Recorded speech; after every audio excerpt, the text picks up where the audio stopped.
இத்தனை வருஷமா நாங்க விஜய் ஆதரிக்கிறது தான் பாசிசத்தை ஆதரிக்கிற மாதிரின்னு சொல்றாங்க இன்னைக்கு. அதனால நாங்க விஜய் இவங்க வந்துட்டு எல்லாத்தையும் பர்சீவ் பண்ணிக்கலாம். விஜய் இதுவரையும் வந்துட்டு அவர் யார்ட்டையுமே கேட்கல. நான் 108 வச்சுக்கிட்டு நான் வந்துட்டு ஆட்சி அமைக்கிறேன், எனக்கு யார் வேணாலும் நீங்க ஆதரவு கொடுங்கன்னு தான் கேட்டுட்டு இருக்காரு தவிர இவங்க தான் மோதிக்கிட்டு இருக்காங்க நீயா நானான்னு சொல்லிட்டு.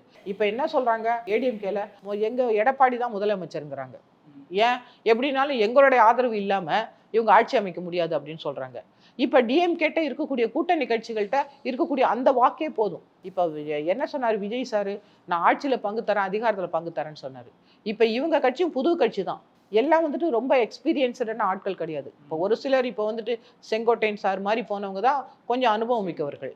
இப்போ அனுபவமிக்க நம்ம கம்யூனிஸ்ட் கட்சி தலைவர்கள் கம்யூனிஸ்ட் கட்சியில் இருக்காங்க, நம்முடைய காங்கிரஸ்ல இருக்கிறாங்க, விசிகே இருக்கிறாங்க. இத்தனை பேரும் வந்துட்டு போகும்போது நிச்சயமா அவங்க தான் ஆட்சி பண்ண போறாங்க அங்க. ஏன்னா அந்த இளைஞர்களை வழிநடத்த நல்ல அனுபவமிக்க ஒரு கட்சி வந்து எம்எல்ஏஸ் வேணும் அப்படின்னு சொன்னா அது வந்து இவங்க தான் போய் வழிநடத்தணும்.